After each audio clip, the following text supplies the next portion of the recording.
Xanımlar və cənablar, Bakı şəhərinin Heydər Əliyev Beynəlxalq Hava Limanına yaxınlaşırıq.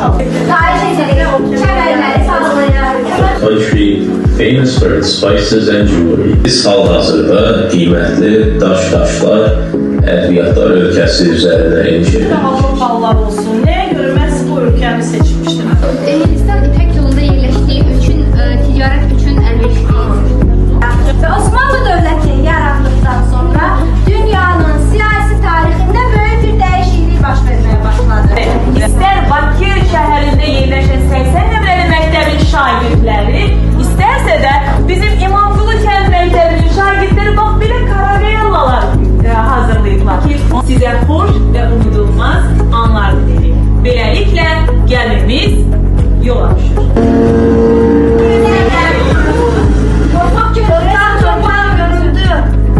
Biz yeni dünya keşfettik.